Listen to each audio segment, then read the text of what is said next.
What has William been saying about Catherine? Has the princess found religion? What are the King's fears over Prince Harry's legal battle? And will Donald Trump kick Harry out of America? We've got all the big stories right here coming up. Hello and welcome to Palace Confidential. I'm Jess King, standing in for Joe Elvin. On my panel today is the Mail on Sunday's royal correspondent, Natasha Livingston, the paper's editor-at-large, Charlotte Griffiths, and the Daily Mail's diary editor, Richard Eden. Welcome to you all. If you haven't watched Richard Eden's episode of Reading the Royals, talking about Sophie and Edward and how they avoided the trap that a certain couple in Montecito fell into, well, stick around until the end of the programme. It will be up next. As always, a reminder to subscribe to the Daily Mail Royals channel so you get updated every time we put out a new episode of Palace Confidential or, of course, Reading the Royals. Before we hear from my panel, let's hear from the Prince of Wales. I can't have you here. Our audiences would want to know how your wife is. It's been a tough year for you. How is the princess? She's doing really well, thanks, and hopefully she's watching tonight and sort of cheering me on. But no, she's been amazing this whole year, and I know she'll be really keen to see it tonight be a success. That's right, the Prince of Wales was speaking in South Africa, where he is promoting his Earthshot Prize and giving us an update on his wife, Catherine. Richard, very welcome news. Yes, it really is. I mean, what struck me was just the sort of cheery, positive tone of William's comments. I mean, we've seen him being asked at various engagements about Catherine and how she is, and he's always seemed a bit reluctant, really, to give any information or to talk about it, understandably. But in this case, I think he was very happy to say that, you know, she appears to be on the mend and that she'll be taking a great interest in the Earthshot ceremony. And I think that is a sign that they're more relaxed now about her health, and hopefully, you know, fingers crossed that the worst is behind us. And Charlotte, it's difficult, isn't it? Because we don't want to delve too much into personal health things, but do you think the fact that he sort of spoke about it in a more of an open way is a good sign? It's a really good sign, and he said that she was doing amazing as well, so it's like a really big, important word, isn't it? Whereas before it's been very subdued language. She's fine, she's doing well, we're really proud of her. And then there was radio silence for months, you know, when she was first diagnosed, and into that void, as we now know, came conspiracy theories that she was at death's door and things. So I think he's very wise to sort of really positively promote the fact that she's better and she's amazing, because, you know, it fills us with joy and it stops us worrying about her and it stops us thinking the worst. And of course, Twitter and the internet goes mad in that void. So wise words, I think, from William. And of course, usually she'd be there on these trips with him. Yeah, I really felt her absence actually on this trip, and fair enough, she's not ready to go, but, you know, he had his very jazzy outfit on, didn't he? But, you know, she famously wore that very green dress to the Earthshot Prize once. She's a real star on his arm, and she brings, you know, bling and pizzazz and royal star quality. So as jazzy as his jacket was, I do think he was missing that kind of fabulous princess on his arm. But hopefully next year she'll be back. Yes, fingers crossed. And Natasha, we also had an interesting revelation this week about Catherine's spiritual health, shall we say. What more can you tell us? Yeah, so this was in Robert Hardman's the chapters of his new book, and we know that church-going and Christianity is obviously a big part of the princess's public role. For example, the Christmas Carol service is one of the projects she's most proud of, and we do know she's going to be doing that this year. So again, that's another sign, that's great news that she's feeling better. But sources that know the Princess of Wales said to Robert that she is feeling more spiritual personally because of her experience with cancer, which I think is something we can all understand. Yeah, absolutely. Well, we'll have more from Robert Hardman and his book in just a moment. Before that, let's hear from Rebecca English.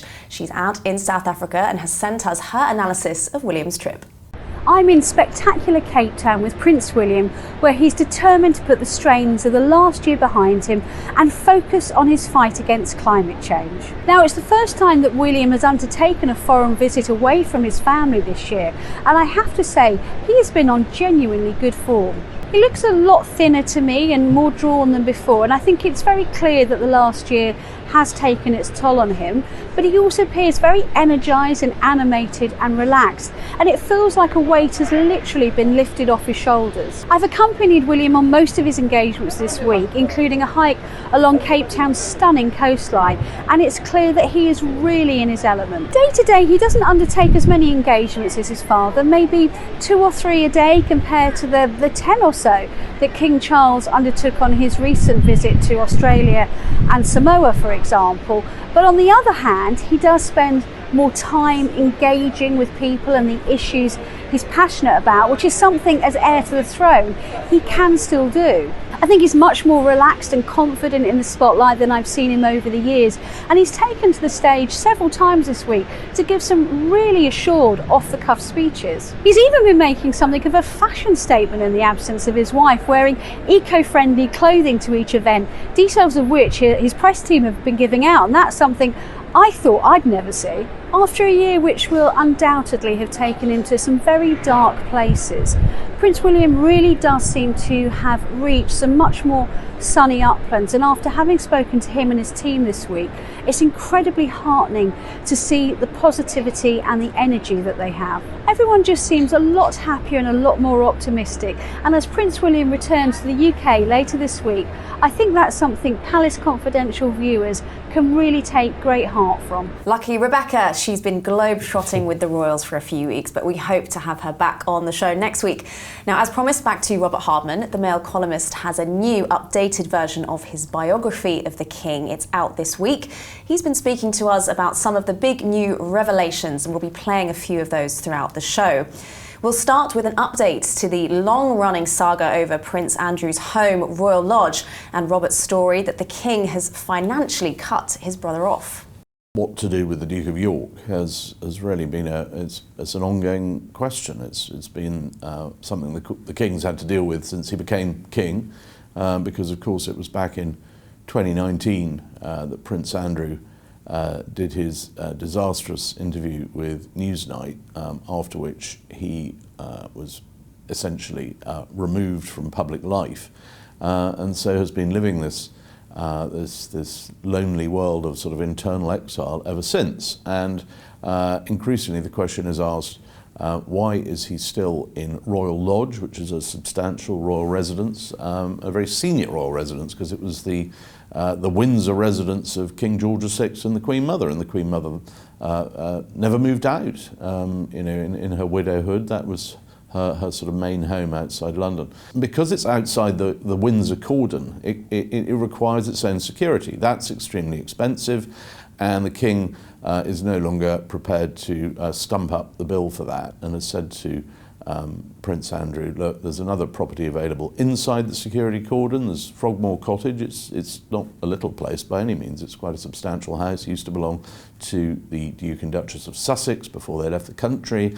There it is. It's ready. You can move in there, and all the security will be sorted out, because it's inside, if you like, this secure zone, and then Royal Lodge can be put on the sort of open rented market. For the last few years, the King, or previously the late Queen, I discovered she was keen to move Prince Andrew out of that. And he's saying, well, no, I've got a lease on it. I'm going to stay, thanks very much.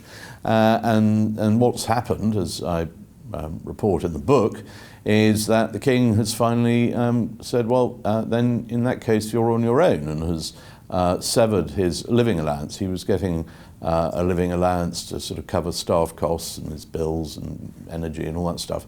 He's now, that allowance has been removed. He's also now got the security bill, and there are maintenance issues, and if he can't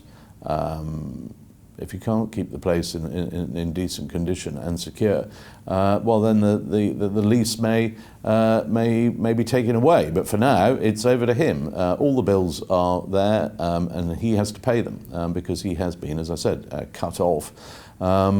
Because the King gave him an ultimatum. The Duke called the King's bluff and lost. The Duke of York says he's got independent means, he's got money to pay these bills, and he's going to stay there. I mean, if he can carry on paying the bills himself, well, then he'll stay there. I mean, that's the way it'll be. But I think the whole issue has just rather soured relations. I think it has been a sort of a distraction. I mean, it's not a huge concern for the king. He's got plenty of other things to worry about. But here is a member of the royal family who is desperate to return to public life, and you can't return to public life if the public don't want you. And for now, at any rate, there is very little appetite to find a role for the Duke of York. I mean, some will say, that he hasn't been found guilty of anything. The chap's innocent. This is all very unfair. But his way of handling it, I think, has not won him too many friends. The updated version of Robert's book, Charles III, New King, New Court, is out now, and we'll have more on it later in the show. Well, let's bring back my panel.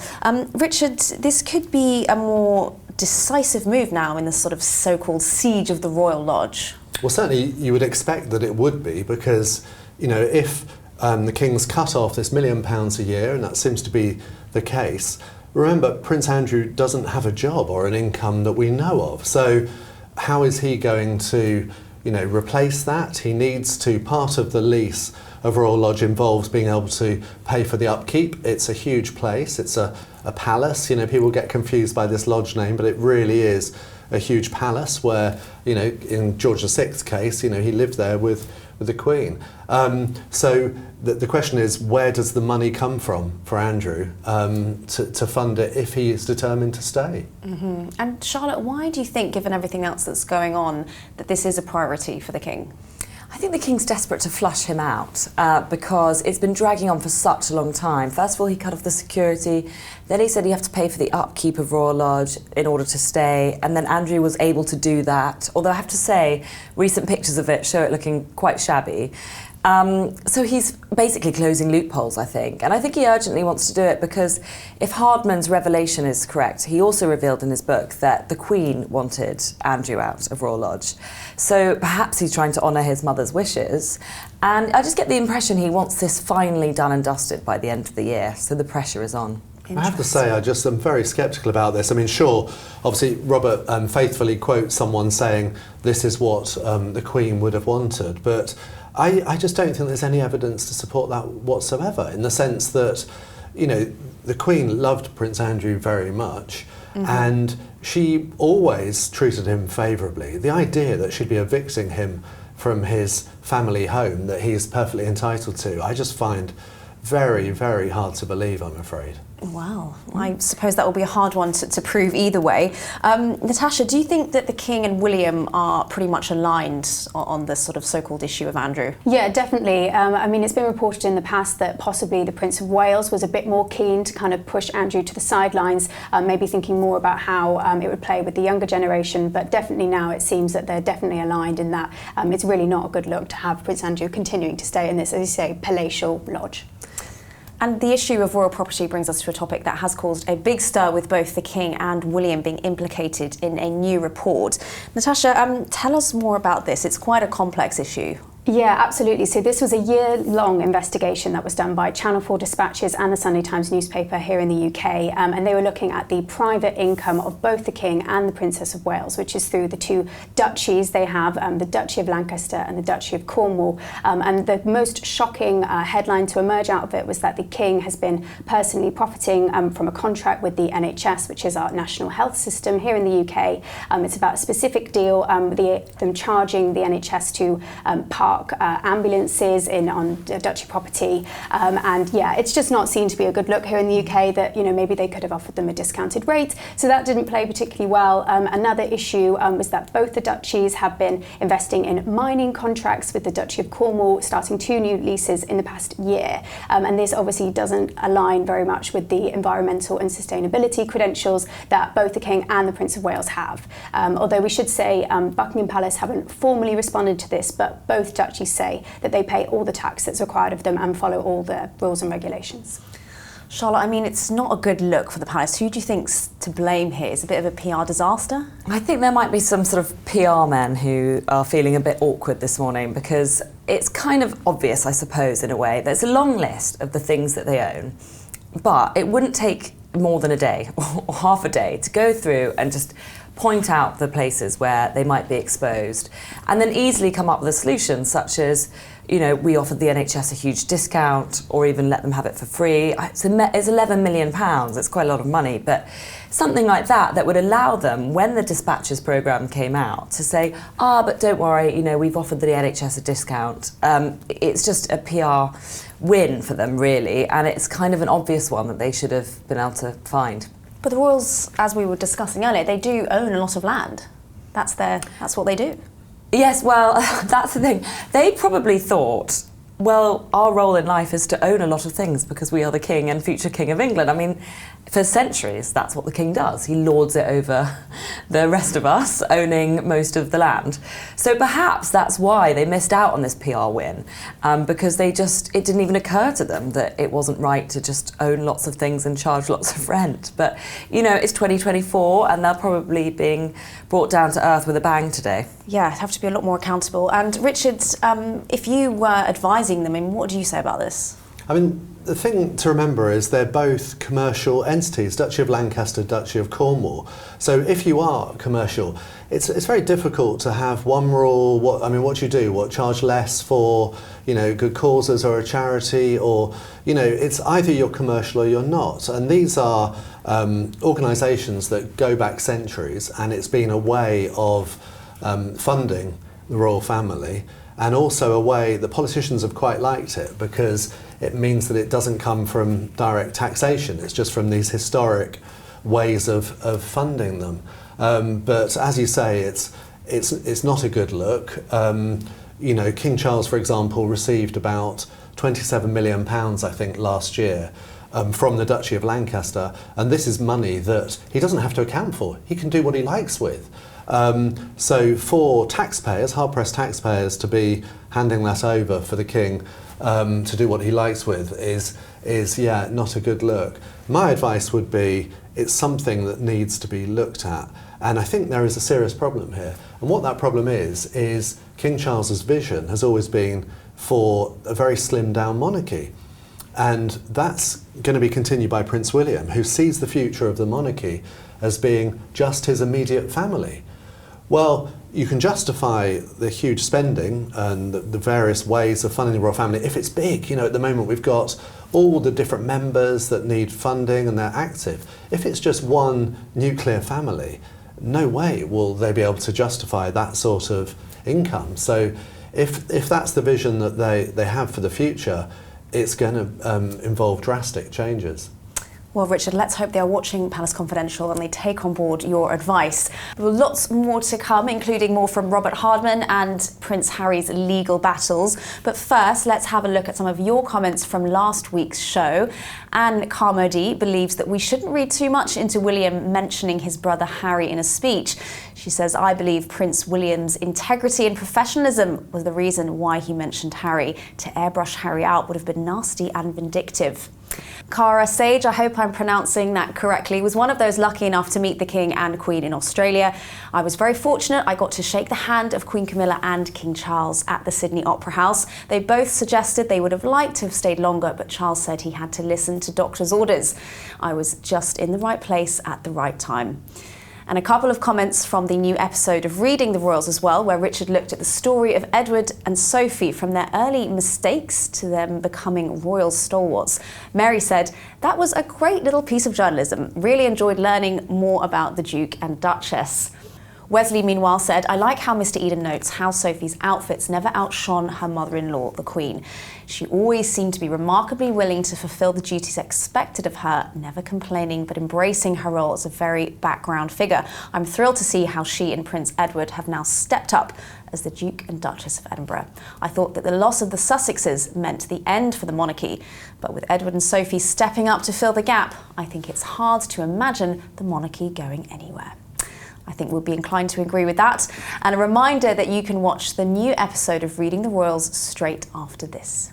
Before we get more from our brilliant panel, I want to quickly return to Robert Hardman, who makes some fascinating revelations about the King's relationship with his younger son Harry, including the rows and the court cases. The situation with Prince Harry is still pretty much where it was, despite certain indications during the year that there is a sort of thawing in his relations, particularly with his father. They haven't had a sit down, they haven't really met. Harry did come over, obviously, when the king was diagnosed with cancer. He got straight on a plane and came over to London to see his father and just to say, look, we're with you. And it was, everyone was very touched by that. And he did the decent thing, and he, flew across an ocean to see his father. And the details of that meeting didn't come out. That I think everyone regarded as encouraging. Everyone thought it was very encouraging when Harry's paperback edition of his book, Spare, came out in the last few weeks. That didn't contain any new revelations either. So the sort of pointers are towards a sort of gradual improvement in that relationship. However, people are saying, well, why did Harry come over in the summer and he didn't even see his father? And the issue, as I explain in the book, is what some at the palace call legal jeopardy. It's summed up in two words: Paul Burrell. Some viewers may recall in 2002, the former butler to Diana, Princess of Wales, was up in court in relation to various items that once belonged to Diana. And the whole court case fell apart after it turned out that the late Queen recalled a conversation with Paul Burrell in which he had said to her that he was looking after these items that belonged to Diana to keep them safe. And at that point, the prosecution just threw up their hands and said, no, we're giving up on this case, because the monarch is the fount of justice, is the head of the judiciary, and can't get involved in legal proceedings. And in this instance, Prince Harry is suing the British government in the courts at the moment over his security. And you can't have a situation where the son of the monarch is involved in legal action against the monarch's ministers if if he's suddenly going to say, oh, well, my dad said this or my father said that. And I think what people have learned from the publication of Harry's book is that he is prepared to chuck private family conversations out into the open, and they're not always accurate. And one story that particularly sprung to mind was his description in the book Spare, and it talks about sort of lonely schoolboy who's told by some flunky that his beloved great grandmother, the Queen Mother, has died, and it paints a picture of this poor little Etonian in his study learning this sad news. I mean, complete and utter nonsense. He was actually on a skiing holiday with his father and his brother at the time that the news came through. So the view is, well, if you can get things like that wrong, it would be seriously problematic if he was to start recollecting things that his father might have said about a court case. So for now, while the legal proceedings are still going on, it's very hard for the king to really have any sort of long conversation with Harry. There are other issues as well, and of course any discussion with Harry about his, and with Meghan about future royal roles or returns or relations with the family, anything like that, has really got to be a three-way conversation. It's got to be both with the King and with the Prince of Wales, and so the King can't really start having, if you like, bilateral discussions with Harry without getting William on board as well. And at the moment, it seems that there is no appetite for that coming from the Prince of Wales. So I think the situation is very much on hold. It hasn't got any worse. I think the signs are that the passage of time is making everyone a little more forgiving and relaxed, but it's still some way off. And we will run an extended version of that Robert Hardman interview next week on the Daily Mail Royals channel. Back to my panel. Natasha, we'll start with you. How thorny do you think these legal issues are for the King? Yeah, it's really problematic because we know from the past that when King Charles talks to his son, Prince Harry, he can't trust that conversation is going to remain private. And then that means that if they talk about any of these, the court issues going on, any of these legal issues, if that is ever leaked, it's hugely problematic for the king because he's head of the judiciary. So he's effectively, in charge of the court system here. So any of those conversations, if they're leaked, it could topple the court cases. So yeah, legal jeopardy, I think, is the phrase used in Robert's book, and it really is that serious. And Charlotte, do you think that Harry understands how difficult this is for his father? I think in the early days of the security issues, he had no idea. He seemed to think his father could click his fingers and make it all go away and just give him security. He didn't realise how much nuance there was. And it's been dragging on for months and months and years, so it's taken a long time, but I get the impression that the penny might have finally dropped because we're hearing more and more sort of mood music from the Sussexes that Harry wants to communicate with his father and is realising why, when he sees his father, the meetings are so short, if they happen at all. It's because Charles can't speak to him, he just can't trust him. So the sooner this all gets ironed out, the sooner they can repair their relationship. And I think Charles does want to make up with his son and he does want to see his grandchildren, but he can't keep meetings, for longer than 45 minutes in case he says the wrong thing. It's difficult. And Richard, the name Paul Burrell cropped up as a stark reminder of how difficult it is for the royals when they get dragged into the courts. Yeah, it's easy to forget what a huge case that was. It was, due to be a massive case. It was all about what, Diana's possessions were exactly, what had Paul Burrell taken in for safekeeping. And the fact that it collapsed at the 11th hour because Queen Elizabeth, suddenly remembered or made public something which she had been told. The whole case collapsed. So it was a big embarrassment, and that's something which really will still, even all these years later, will still play on minds at the palace. Something they want to avoid at all costs. And Natasha, there was a wry comment in Hardman's book about Harry's decision not to stay at Buckingham Palace when he last visited. Yeah, so the official reason given by Harry's team was that because of security concerns, he didn't want to stay at the palace or any of the palaces and would choose to be at a sort of anonymous hotel where people didn't know exactly where he was staying. But palace aides told Robert Hardman that they didn't really understand this because the palace is obviously very protected and guarded, and so they made a little joke that maybe he was afraid of mice, which is a little salty. Indeed. And Richard, sticking with Harry, to a topic you've written about in your newsletter this week, Donald Trump, of course, elected president again in the USA, probably not top of his agenda right now, but do you think that this could mean something for the Duke and Duchess of Sussex? Will it implicate them in whether they stay in America? I think it is a real problem, yes, because suddenly America's become a much more hostile environment for Harry and Meghan now. Meghan is on record, she's criticised, she's said very unpleasant things about Donald Trump before she married Prince Harry. And there have been several statements from Mr. Trump and from members of his family that they're not big fans of Harry and Meghan either. So you've got that, so it's a more kind of unpleasant environment for them. But also you've got the question of Harry's immigration status. We had a think tank, the Heritage Foundation, demanded some answers. They wanted to know what exactly that he'd put about his past drug use, which is something which would prohibit others from moving to the States. And that still, Judge recently said that should remain private, should remain secret, but I think they're campaigning on that issue. So there's lots of questions, and I think it's a worrying time for Harry and Meghan. And Charlotte, do you think he'll be keeping his head down a little bit as a result of the election? He'll be definitely keeping his head down and burying it in the sand, and possibly even running away to Portugal, where he's got a new house, as you revealed. Because I just think that house in Portugal is going to come in very handy in coming months. Not least because Trump said, if I get made president, he'll have nowhere to hide.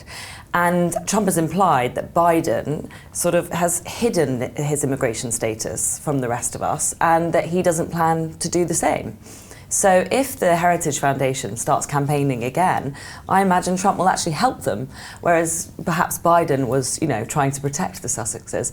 And also, if nothing else, Harry and Meghan are the king and queen of woke, and America is not a very woke place when Trump is in charge, let's face it. So, Meghan will be distraught. I'm amazed she didn't come out in support of Camilla Harris, but she didn't say anything. But I think she'll be feeling pretty miserable this week, to be honest. And Portugal, of course, hasn't had a royal family for more than a century, so perhaps we'll see a new royal court in moving from Montecito to Portugal. Yeah, they might be more welcome in Portugal than they are in the States right now. Could be. Well, will the Sussexes stay? That will be our next question, I'm sure. Let's go back now to Robert Hardman, who gives us his insight on the King, cancer, and how the royals are planning for their future. 2024 self-evidently has been an extraordinary royal year, and so I felt that having originally published my biography of the King, which came out at the start of the year, so much had happened that it was important to really go back and look at all the events of this year. And there was an awful lot of interesting new material to put into this new edition. I've discovered that the King has actually throughout been in remarkably good spirits. He's drawn quite heavily on his faith, but he's been absolutely adamant that the constitutional side of his role it should not change one bit. Yes, of course, he had to adjust the public duties, but in terms of the constitutional side of things, meeting prime ministers, meeting ambassadors, going through state papers, all that stuff, that hasn't changed one bit. It's obviously been a very different story for the Princess of Wales. The King has a constitutional role, therefore the public is fully entitled to know how is the head of state, and they're entitled to want to see him. And so the King has been very much sort of out and about, even when he's been on his way for medical treatment to hospital. He insisted, for example, on using the state Bentley, which is a very sort of visible vehicle, and going at slow speeds and waving to people. The Princess of Wales doesn't have a constitutional role, and she's a young mother of three, so obviously in her case it's been a much more private recovery. I think another element worth noting, and which I've described in the book, is the way that the whole institution, the family, have adapted to fill the gaps. You know, we heard a lot about a slimmed down monarchy when Charles III came to the throne. Well, it's undergone some substantial further slimming this year, and it's had to adapt. You can't suddenly recruit new members of the family. What I call the difficult dukes are still no longer part of the royal team. So it's been a year. It's been a very challenging year. I don't think at any point we've actually got into what you might call a full-blown crisis, but it's certainly been a long series of challenges, and I hope this book explains how they've handled them. If you look at the pace of royal events, the style of royal events in the latter part of 2024, you have to kind of occasionally remind yourself that this is a monarch who is still undergoing treatment for a very serious disease, because the King's approach has been business as usual. His doctors, and in particular Queen Camilla, have been trying to rein him in a bit and say, no, look, you can't overdo it. But when you see him getting off a plane in Australia, or flying to the middle of the Pacific for a Commonwealth summit, or opening Parliament, or hosting a state banquet, or as we will see this weekend on parade at the Cenotaph, you do have to keep reminding yourself that this is a king who is also still a patient. And behind the scenes, everyone is mindful of that. You'll notice a few tweaks here and there, on visits, for example. Engagements might be a little bit shorter. His trip to the Pacific took him to Australia, didn't also take him to New Zealand. He'd been keen to go to New Zealand, but they said, look, you can't do everything. And also, it's one of the reasons why, particularly his team are keen to avoid any overly stressful situations, and that's one of the reasons why at the moment there haven't been any sort of long, deep discussions with Prince Harry about his future. Although at some point there will be, I'm sure, but not now. A reminder that the updated version of Robert's book, Charles III, New King, New Court, is out now. Moving on, Richard, I think many people were expecting the King to have a bit of a rest after his big overseas trip to Australia and Samoa, but he's back doing the engagements again. Yes, I mean, people did note that he did look very tired by the end of that gruelling trip. I mean, I'm sure Rebecca's pretty tired too after all this travelling, but no, there's no let up. He's, working as hard as ever. And Natasha, there's been so much discussed. We haven't even got to Camilla's health scare. What more do we know about that? Yeah, so unfortunately she's got a chest infection, so she's had to pull out of some of the engagements this week. We don't think it's too serious. She's still planning to attend the Festival of Remembrance this weekend to honour the women and men who were killed in the Second World War. So we don't think it's too serious. But they've been working so hard. It's in some ways it's not surprising that they're feeling the toll of it.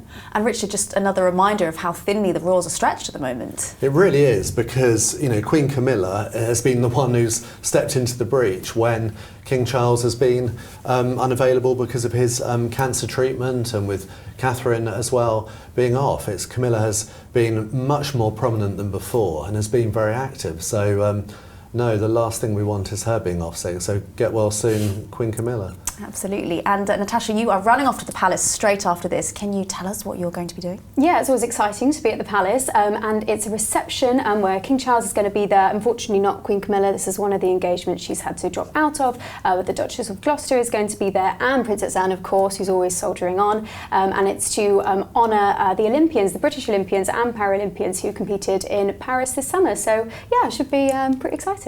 Lovely. Well, it's that time again.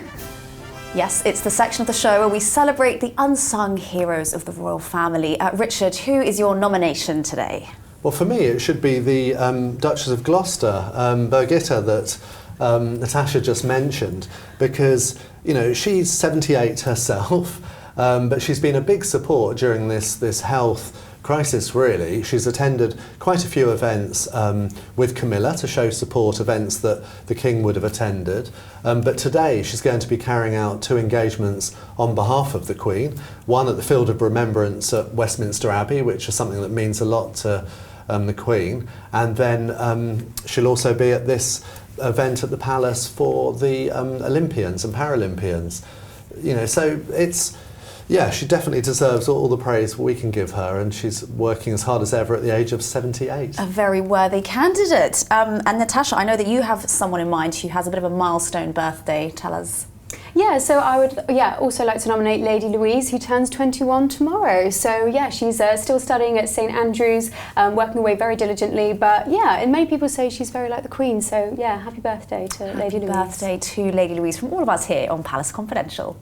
Well, we're heading back to South Africa now to look at some of the wonderful pictures that have come out of William's trip there this week.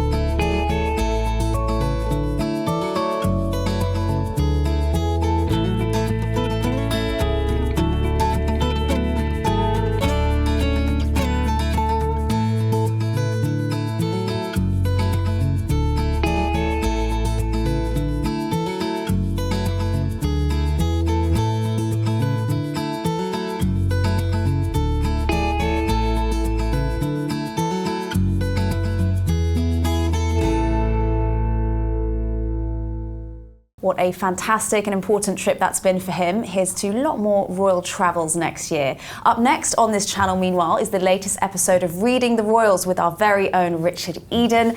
Click here to watch that, and there'll also be more to come on Reading the Royals very soon, so do keep subscribing to the Daily Mail Royals for more updates. Just time to say thank you very much to Charlotte, Natasha, Richard, and of course to you for watching. We'll see you next week. Goodbye.